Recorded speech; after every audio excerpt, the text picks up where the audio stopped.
Assalomu alaykum do'stlar. Andijonning eski Haqlobotiga kelganmiz. Uyimiz 140 kvadrat plus podval. Birinchi navbatda obzorni uydan boshlasak. Bismillah. Kirganimizda o'tishda koridor, chap qo'lda mehmonxona, panoramik oynalari bilan bu yerdan oyna qilsa ham bo'ladi, xod qilib qo'ysa ham bo'ladi. Eshik biz. Mana bu joyimiz kuxnya.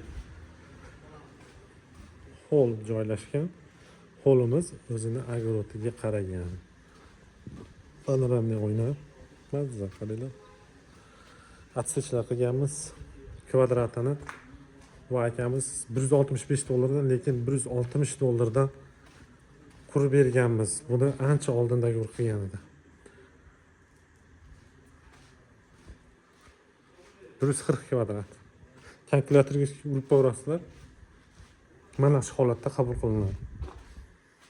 O'zlar ko'ribsizlar. Bu master spalni kattalar yotoqxonasi. Sizlarga ma'lumot tariqasida aytib o'tib ketadigan bo'lsam, mana shu Andijonga ham biz sababi nima? Misol uchun $140 $150-$155 oddiy qurilish ham qilib beraveramiz, lekin bu uylarimiz 1 kvadrat $165 boshlanadi. Endi bu uylarimizda eng sifatli toshkent yig'ishlarini ishlatamiz, sho'rlamaydigan. U yoqdan olib kelishni o'zi pul turadi. Shuni inobat yo'qlasizlar. Oddiy qurilishda tashqi fasad bunaqa chiroyli bo'lib urilmaydi, oddiy uriladi. Hamma joyda qilinayotgan ustalar muammosi yo'q. Lekin bunaqa qilib g'ish-urishlar o'ziga yarasha qiynalchilik bo'ladi. Keyin qum sementda uriladi.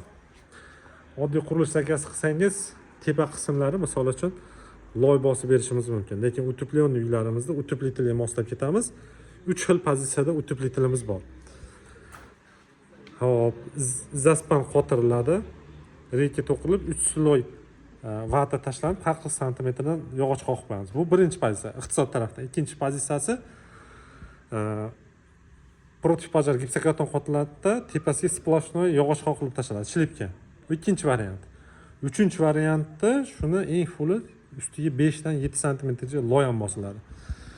Ma'lumot tariqasida aytib ketadigan bo'lsam, loy yozning kunida tepadan tushayotgan issiqlikni qaytarish uchun juda zo'r ishlaydi. Lekin qishni kunida uydagi issiqlikni loy ushlab qola olmaydi. Bu ashunda bizni uteplitelimiz ishlaydi tepadagi. Endi devor orasiga qo'yayotgan bazaltlarimiz ham ko'zda ko'rib turibsizlar. 5 santimetrlik bazalt 60 santimetrlik devor qalinlikdagi issiq sovuqni ushlaydi. Shuni inobatga olasizlar. Hozir bizda ichkari tarafga mana bir g'ish qum sement urilgan sababi bu to'ldiruvchi vazifasini ham bajaradi, ham yuk ko'taruvchi. Mana bu burchakda ham kolonna bor, skriti deb yopiq degan, yopiq. Izolyatsiyali.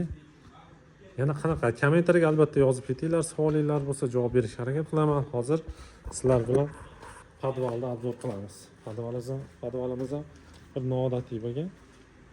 Bu uchastkani birinchi proyektni bichilayotgani juda ozmi ko'p qiyin bo'lgan. Sababi bir tarafi chuqur bo'lgan.